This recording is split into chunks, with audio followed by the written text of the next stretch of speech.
Labirin Kehidupan kembali menjumpai Anda sahabat. Tulisan Pendeta Yowas Adi Prasetya kali ini diberi judul Slowing Down. Saya Daniel Budi Laksono.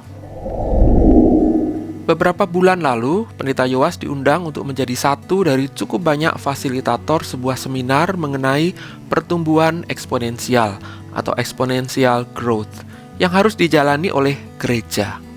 Ide dasarnya sederhana. Jika gereja ingin mengejar pertumbuhan eksponensial yang tengah berlangsung di dalam dunia, maka gereja pun harus mengalami pertumbuhan eksponensial.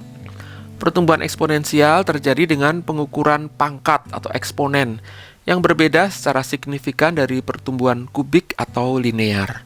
Singkatnya, ia adalah sebuah pertumbuhan yang super cepat dan melejit, dan gereja pun harus ikut memasuki proses melejit itu. Saat itu, Pendeta Yowas ikut ke dalam langgam yang ditetapkan oleh panitia.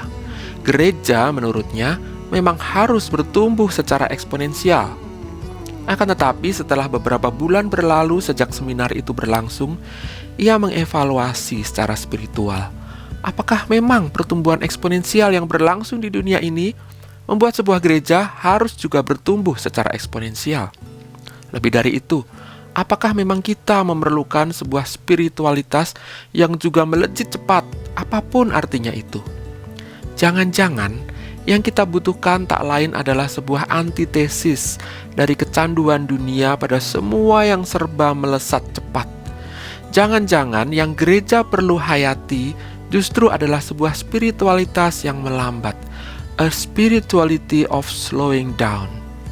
Alih-alih mengikuti ritme peradaban yang serba cepat yang ternyata terbukti mempercepat kehancuran dunia ini, gereja mungkin justru harus menjadi nabi dunia yang tengah memasuki revolusi industri 4.0 ini dengan menyuarakan perlunya melambat, berhenti, dan merenung. Bayangkan sahabat, menurut para ahli, bumi ini telah berusia 4,6 miliar tahun. Seandainya rentang waktu itu dipadatkan menjadi 46 tahun, maka spesies manusia sebenarnya baru ada di bumi 4 jam yang lalu. Dari 4 jam kehadiran manusia, revolusi industri baru terjadi 1 menit yang lalu. Dan secepat itu, manusia telah menghancurkan separuh hutan di bumi. Ilustrasi lain adalah ini.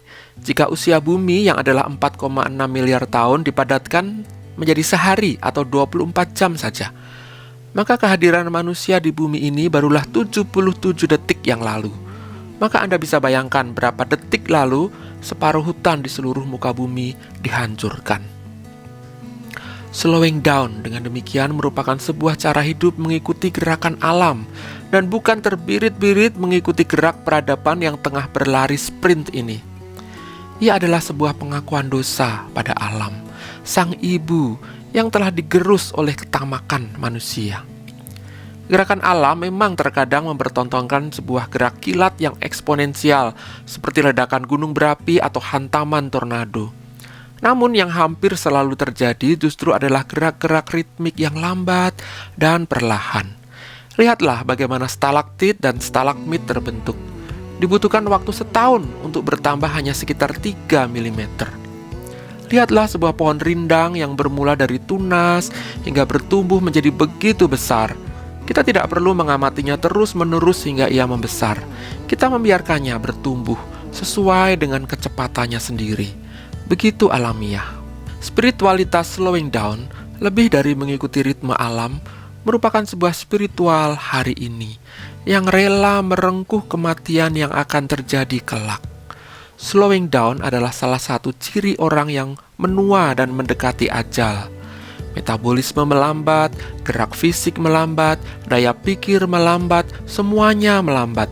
Ia bagaikan sebuah mobil yang melambat ketika hendak mencapai tujuan akhir, sebelum akhirnya sungguh-sungguh berhenti. Maka mungkin saja perjalanan akan lebih panjang jika sejak awal kita mempraktikkan gaya hidup melambat itu, sembari menikmati peristiwa yang terjadi sepanjang perjalanan itu. Di dalam Labirin Kehidupan bab 3, Pendeta Yowas membahas sebuah jenis karya spiritual klasik yang disebut Ars Moriendi atau seni mati. Gereja tampaknya terlalu sering berbicara mengenai gaya hidup Kristen atau Christian lifestyle namun lupa mendidik warganya untuk memiliki sebuah gaya mati Kristen atau Christian death style. Mati ternyata perlu bergaya pula, yaitu sebuah gaya yang sepadan dengan Dia yang telah mati bagi kita. Pendeta Yowas percaya salah satu pelajaran seni mati yang terbaik adalah slowing down.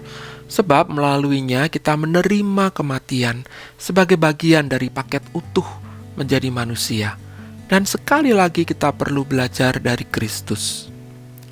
John Ortberg pernah menulis sebuah artikel apik berjudul Ruthlessly Eliminate Hurry di dalam majalah Christianity Today. Ia menulis berdasarkan Markus 6 ayat 30-44. Saya akan membacakan kutipannya di sini. Selama satu musim pelayanan yang sibuk, Markus mencatat para murid, sebab memang begitu banyaknya orang yang datang dan yang pergi, sehingga makan pun mereka tidak sempat. Terlalu banyak orang yang terlibat dalam pelayanan yang menganggap ayat ini sebagai ayat kehidupan.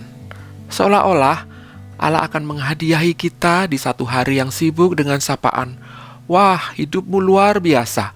Banyak yang datang dan pergi, dan engkau tidak punya waktu senggang untuk makan. Bagus sekali." Ternyata tidak. Yesus menyadari masalah ini, dan Ia terus-menerus menarik diri dari orang banyak dan dari kegiatan-kegiatan. Ia mengajarkan hal yang sama kepada muridnya. Dalam salah satu contoh, ketika mereka kembali dari masa pelayanan yang sibuk dan penuh dengan adrenalin, Ia berkata kepada mereka, "Marilah ke tempat yang sunyi, supaya kita sendirian dan beristirahatlah seketika." Jika Anda mengikuti seseorang, Anda tidak dapat pergi lebih cepat daripada dia yang memimpin. Mengikut Yesus tidak dapat dilakukan dengan cara lari cepat. Yesus kerap kali sibuk, namun Ia tidak pernah tergesa-gesa. Menjadi sibuk merupakan sebuah kondisi luar. Tergesa-gesa merupakan sebuah situasi sakit dari jiwa. Yesus tak pernah mengerjakan kesibukan karyanya dengan cara yang dapat mencederai koneksi yang menghidupkan antara dirinya dan Bapanya. Ia tidak pernah melakukannya dengan cara yang menghalangi kemampuannya untuk mencintai, karena justru untuk itulah Ia diundang. Ia mengingat sebuah ritme teratur dengan menarik diri dari aktivitas untuk menyendiri dan berdoa. Indah bukan, sahabat? Bayangkan, Yesus tahu bahwa masa karyanya tak panjang, hanya 3 tahun lebih. Namun itu tak berarti bahwa Ia mengerjakan karyanya dengan tergesa-gesa. Yesus memperhatikan sebuah gaya hidup slowing down. Gaya hidup semacam ini bukanlah sebuah sikap santai dan bermalas-malasan. Sebaliknya, Yesus mengerjakannya dengan kesadaran penuh bahwa apapun yang dilakukannya adalah sebuah prelude dari sebuah momen terpenting yang kelak harus dijalaninya, kematian. Mungkin spiritualitas slowing down semacam ini yang kita perlukan di tengah gairah memasuki pertumbuhan eksponensial yang sepintas tampak memberi banyak pengharapan, namun sesungguhnya mencemaskan. Dengan melambat, kita menyimak ritme alamiah tubuh dan hidup kita. Kita menyimak suara kematian yang mendatangi kita. Kita merayakan kehidupan dari hari ke hari. Sahabat, terima kasih Anda sudah meluangkan waktu Anda bersama kami. Anda membutuhkan naskah cetak lengkap Labirin Kehidupan? Silakan menghubungi BPK Gunung Mulia. Terima kasih dan sampai jumpa.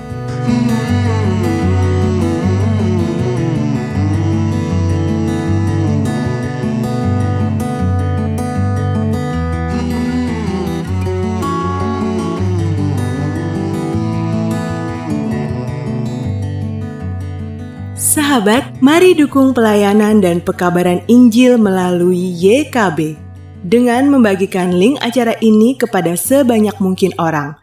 Dukungan juga dapat saudara lakukan dengan mentransfer dukungan finansial ke rekening BCA ke nomor 450 305 2990 450 305 2990 atas nama Yayasan Komunikasi Bersama.